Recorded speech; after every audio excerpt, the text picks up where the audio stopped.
Hello, আসসালামু আলাইকুম। সবাই কেমন আছেন? আশা করছি সবাই খুব ভালো আছেন। আলহামদুলিল্লাহ আমরাও ভালো আছি।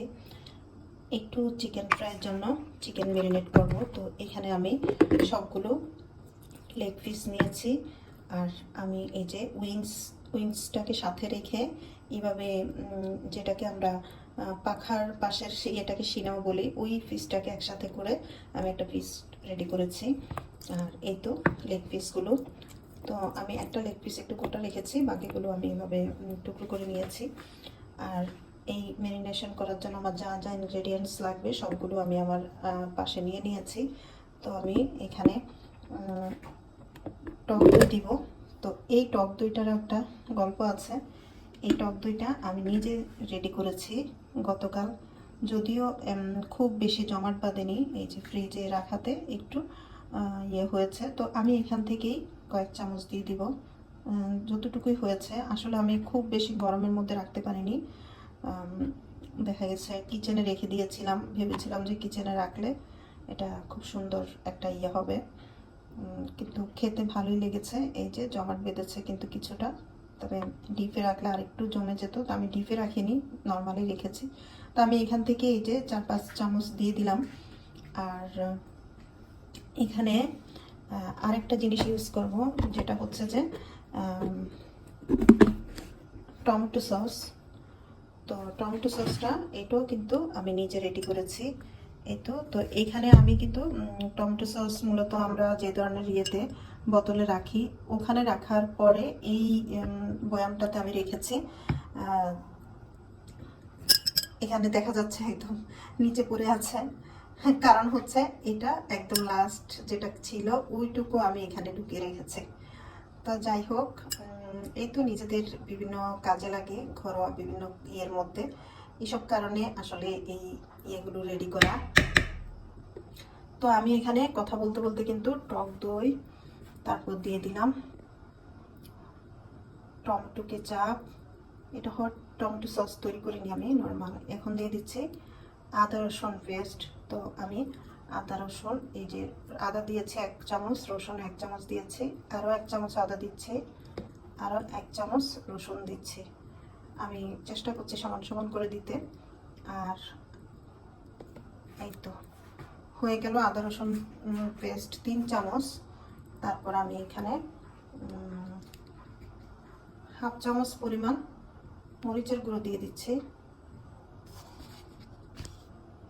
জিরের গুঁড়ো দিচ্ছে হাফ চামচের থেকে একটু বেশি, যেহেতু এখানে প্রায় 1 কেজির মতো মুরগি আছে। তারপর আমি হাফ চামচ হলুদের গুঁড়ো দিচ্ছি, তারপর আমি লবণ দিচ্ছি হাফ চামচ। আমি কিন্তু এখানে এই যে সয়া সসটা ইউজ করব, তো আমি সয়া সস খুলিনি, যদিও আমি ওরকম প্রিপারেশন ছাড়াই আমি জিনিসগুলো নিয়ে বসছি মানে ইউজ করার জন্য। তো আমি এখানে এই ইয়েটা মেপে আমি কিন্তু হাফ চামচের মতো লবণ দিয়েছি, আর এটার মধ্যে কিন্তু সয়া সসে কিন্তু লবণ থাকে। তো ওইভাবেই কিন্তু পরিমাপ করে আমি দিচ্ছি, খুব বেশি দিচ্ছি না। বেশি দিলে কিন্তু লবণ হয়ে গেলে তখন আর ভালো লাগে না এই ইয়েগুলো। তো ঠিক আছে, আমি আরেকটা জিনিস অ্যাড করব। এটা আমি এখন যেহেতু হাতের কাছে নেই, আমি এটা পরে দিয়ে দিব। তো আপনাদেরকে বলে দিচ্ছি, হয়তো লেবু বা সামান্য ভিনেগার ইউজ করতে পারেন। তো আমি এই মুহূর্তে আমার হাতের কাছে লেবু নেই, ভিনেগারও নেই, যদিও ফ্রিজে আছে। তো আমি যেহেতু ভিডিওটা মেক করছি, তাই আমি আর এগুলো আনতে যাচ্ছি না। তো ঠিক আছে, আমরা এখন এটাকে খুব সুন্দর করে মিশিয়ে নিব, মাখিয়ে নিব। আমি কিন্তু খুব বেশি হলুদ লবণ বা এগুলো দিলাম না, কারণ এটা ছোট বড় সবাই মোটামুটি এটা খাবে। আমি যদি এগুলো বেশি মরিচের গুঁড়া, বেশি মশলা ইউজ করি, তাহলে কিন্তু ওরা খেতে পারবে না। তো আমাকে সেই জিনিসটা মাথায় রাখতে হবে, আমি সেভাবে হিসাব করে কিন্তু এটা তৈরি করছি। তো খুব বেশি কিন্তু এটার মাখামাখি করার কিছু নেই। এটা আমি সারা রাতই থাকবে, আমি নর্মাল ফ্রিজেই রেখে দিব, সারা রাত থাকবে। এটা কালকে ভেজে খাওয়া হবে আর কি। তো যাই হোক, এই যে আমি একটু কেচে নিয়েছি এভাবে, যাতে এই পিসগুলো, মাংসের পিসগুলো কিন্তু একটু বড় বড় হয়। এইসব মাংসের মধ্যে দেখা যায় যে ভিতরে কিছু ঢুকে না। তো আপনি এভাবে যদি একটু কেচে না হয়, এভাবে এই যে কেচে না হলে কিন্তু তখন সুন্দর করে মাংসগুলো ভিতরে সব কিছু ঢুকে যায়। তো যাই হোক, আমিও সেভাবে করার চেষ্টা করেছি। আশা করি এভাবে রাখলে আমাকে আর বেশি এটার মধ্যে সময় দিতে হবে না, এমনি এটা কিন্তু সব কিছু ঢুকে যাবে। ওকে, তো কোথায় যাব বা কি করব সেটা আপনাদের সাথে একটু শেয়ার করব। আসলে আমরা সবাই মিলে প্ল্যান করে এক জায়গায় যাচ্ছি। তো ঠিক আছে, যখন ওখানে যাব সেই ক্লিপগুলো চেষ্টা করব আপনাদের সাথে একটু হলেও শেয়ার করার। তো সবাই খুব ভালো থাকবেন। আজকের মতো এখানে বিদায় নিচ্ছি। এই তো ম্যারিনেট করে রেখে দিব, ফ্রিজে রেখে দিব আর কি, একটা বক্সে করে। ঠিক আছে, আল্লাহ হাফিজ। হ্যালো, পাস্তা রান্না করছি। এখানে চিকেন, পেঁয়াজ আর রসুনের ফোড়ন দিয়ে, টমেটো সস, সয়া সস দিয়ে ভালো করে চিকেনটা কষিয়ে নিচ্ছি। আর এখানে বরবটি, গাজর, বাঁধাকপি, কাঁচামরিচ নিচ্ছি। আর এখানে পাস্তা রেডি করে নিয়েছি। তো মোটামুটি 3-4 মিনিট হয়ে গেছে।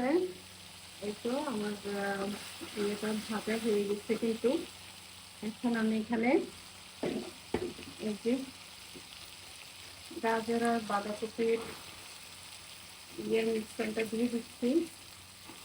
আমি যে ম্যাগির মশলাটা থাকে সেটাও দিয়েছি এখানে। আর আমার নিজের বানানো সস, এখানে রসুন এবং কম্বিনেশন আছে, আদা।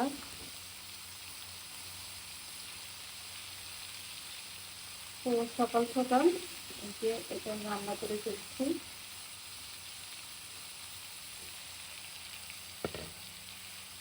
আমরা আজকে এক জায়গায় বেড়াতে যাবো, মূলত সেখানে এটা নিয়ে যাব। সাথে আরেকটা জিনিসও নিয়ে যাচ্ছি, সেটা আপনারা আগের ভিডিওটা একটা ভিডিও করেছি আমি, সেখানে আমি উল্লেখ করেছি। তো আমাকে এটা একটু হওয়ার জন্য সময় দিতে হবে, যেহেতু এখানে বরবটি আছে। বাঁধাকপি এতটা না হলে হয়, কিন্তু বরবটিটাকে আমাকে আর একটু ভালোভাবে হওয়ার জন্য অ্যাড করতে হবে। তো আমি এখানে চিকেন একদম ছোট ছোট কিউব করে দিয়েছি, আর পেঁয়াজ দিয়েছি, আর যেগুলো দিলাম। তো এগুলো একটু হোক, তারপর আমি পাস্তা দিয়ে নেড়ে চেড়ে নেব।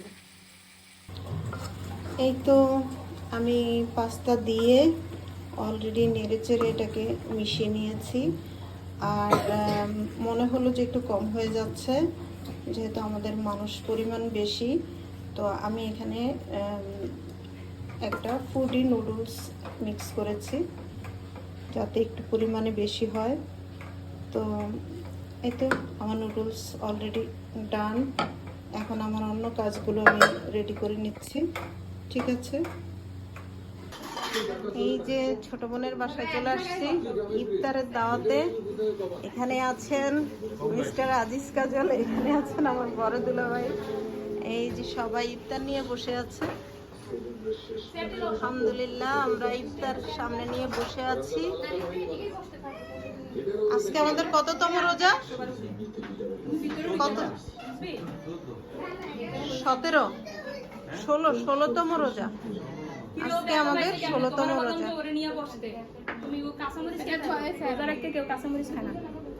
কাঁচামরিচে ভিটামিন সি, সবাই কাঁচামরিচ খায়। এই যে প্লেটে কি কি আছে? জিলাপি, সেমাই, তরমুজ, তারপর এখানে আছে এটা কি, চিকেন বল, পাস্তা, সালাদ। এই তো আমাদের ইফতারের আয়োজন। আর এখানে আছে শরবত।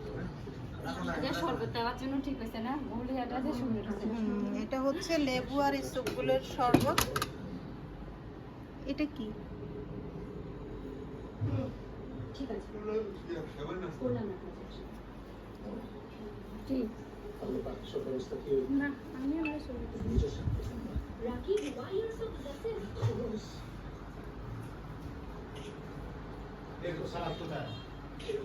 No, because you are